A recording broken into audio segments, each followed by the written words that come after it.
स्कूली छात्र देवराज मोची का मामला एक बार फिर सुर्खियों में। सर्व समाज संगठन ने मिलकर 5 मांगों को लेकर जिलाधीश को दिया ज्ञापन। मांगों में प्रथम मांग राज्य सरकार द्वारा 50 लाख देने के लिए, दूसरा परिवार से किसी भी सदस्य को स्थायी नौकरी देने के लिए, तीसरा प्रशासन के अलावा जो भामाशाहों ने वादा किया था 31 लाख देने का उसको लेकर, चौक मुखर्जी चौक से सब्जी मंडी हटाने के लिए। आज हमने जो ज्ञापन दिया है मुख्यमंत्री के नाम पे, इसमें हमारी प्रमुख मांगे ये थी। देवराज विषय में जो उस समय पुलिस प्रशासन ने बोला शांति व्यवस्था बनाए रखे, हमने शांति व्यवस्था बनाए रखी, लेकिन उस परिवार को अभी तक न्याय अधूरा मिला, पूरा न्याय नहीं मिला है। उस परिवार को सरकार की तरफ से 50 लाख रुपए मिलने चाहिए, जो 21 लाख ही दिए सरकार ने। और सरकार संविदा में नौकरी रखा है। संविदा की नौकरी का मतलब ये होता है कि 6 महीने में नौकरी चली जाती है। ऐसा एक विषय देवगढ़ में हुआ था, मेरे को पता है। उसमें उस समय कांग्रेस सरकार थी, संविदा में नौकरी रखा और 6 महीने में उसको नौकरी से निकाल दिया था। तो उसको स्थायी नौकरी दी जाए और सब्जी मंडी जो लगा रखी है रोड पे अवैध, वो सब्जी मंडी भी हटाई जाए। और उसमें एक मांग और है, फास्ट ट्रैक में मुकदमा चला के उस अपराधी को फांसी की सजा दी जाए। हमारी प्रमुख मांगे 4-5 मांगे। तो आज हमने ज्ञापन दिया है। सर्व समाज और सभी संगठन के लोग यहाँ इकट्ठे हुए हैं। उस समय जो घोषणा की गई थी 50 लाख रुपए की सर, सरकारी नौकरी की, तो वह क्या आश्वासन दिलाया था? सर मेरी बात सुनो, आश्वासन नहीं, 30 लाख रुपए जन सहयोग से और 21 लाख रुपए राज्य सरकार ने घोषणा की थी। 51 लाख रुपए तो सरकार ने नहीं दिए थे। तो हमारा एक निवेदन है कि 51 लाख रुपए सरकार दे और 30 लाख भामाशाह दे, क्यों उस परिवार की आर्थिक स्थिति बहुत कमजोर है। हम घर पे जाके बैठ गए, भाई साहब आए थे बैठने, हम गए थे, आपके खड़े हैं, तो आप निवेदन नहीं कर रहे, हम निवेदन कर रहे हैं ये कि सरकार को एक दिन इनको स्थायी नौकरी दी जाए, क्यों इनके परिवार में इकलौता लड़का था वो, और कोई कमाने वाला नहीं है। यही हमारा निवेदन है। जी बताएं। जय श्री राम। मैं जीवन सिंह सेनवाड़ा, श्री राष्ट्रीय राजपूत करनी सेना जिलाध्यक्ष उदयपुर।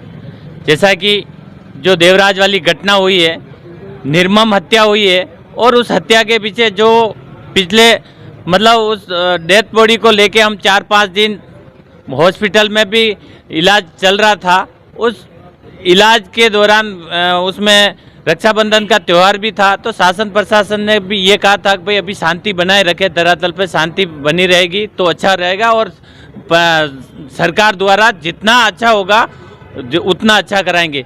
तो सरकार द्वारा मुआवजा के तौर पर 51 लाख रुपए की जो घोषणा की थी, जिसमें नेता लोग और सरकार दोनों मिलके देने, भामाशाह और दोनों मिलके देने की बात थी, जिसमें 21 लाख सरकार द्वारा देने की जो आश्वासन दिया था, और एक सरकारी नौकरी में वो एक संविदा पे नौकरी देने का आश्वासन दिया था।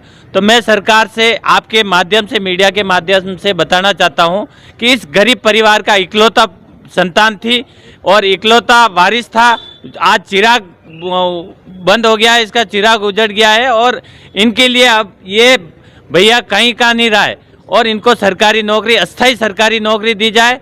और ये झूठे आश्वासन देकर और जनता को शांत रखोगे आप, जनता शांत, आपकी पॉलिसी समझ जाएगी। और इस तरह से झूठे आश्वासन देकर जिस तरह से काम करते हो, लिपापोती करते हो, भविष्य में न करें और इनके साथ इंसाफ दें। और जो 51 लाख हमारी जो मुख्य मांगे हैं, कम से कम इस परिवार को 51 लाख रुपए की सरकार द्वारा मुआवजा राशि दी जाए और सरकारी अस्थायी नौकरी दी जाए, जिससे कि क्यों आने वाली सरकारें बदलती रहती है, सरकारें आती रहती जाती रहती है, लेकिन इनकी नौकरी अस्थायी हो जाएगी तो कोई भी सरकार आएगी तो उनको निर्वाह करना पड़ेगा। साथ ही साथ वहाँ पे जो आने जाने के जो रास्ते में जो अवैध रूप से जो ये सब्जी मंडी लगा रखी है, उसको भी वहाँ से हटा दिया जाए। जहाँ पे अस्थायी है वहाँ लगाया जाए, कोई आने जाने में गति अवरोधक नहीं बने। धन्यवाद। प्रदेश कार्यकारी अध्यक्ष तेलिक साहू महासभा, ये सभी आज सर्व समाज का प्रतिनिधि मंडल आया है।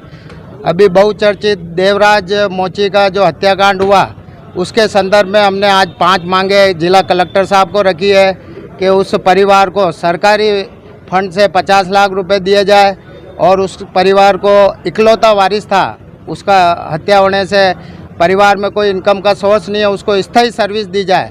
और फास्ट ट्रैक पे इस केस को लेके अपराधियों को शीघ्र सजा देने की मांग की है। और साथ में एक मुखर्जी चौक में जो रोड पे वेंडर्स बैठते हैं, उनको इतनी बड़ी सब्जी मंडी बना रखी है, उसमें शिफ्ट किया जाए। और इस तरीके से 5 मांगे हैं, उसको पूरी की जाए और अपराधियों को शीघ्र से शीघ्र सजा दी जाए। ये हमारी सबकी मांग है। ये हमारे समाज के राष्ट्रीय पीड़ित परिवार को निसंदेह जो संविदा की नौकरी दी गई है, वो मात्र कुछ माह के लिए है। उन्हें परमानेंट नौकरी दी जानी चाहिए, इसका हम लोग पुरजोर मांग करते हैं। साथ ही रोड पे बैठने वालों को तत्काल प्रभाव से हटाकर उन्हें अंदर शामिल किया जाए। आपको विदित हो कि रोड पे बैठने वालों को गवर्नमेंट पूर्व में भी जगह उपलब्ध करवा चुकी है, लेकिन उसके बावजूद वो वहीं जमे हैं, किराए पर अपनी जगह देके किराए कमा रहे हैं। ऐसे लोगों को हटाया जाना चाहिए। धन्यवाद।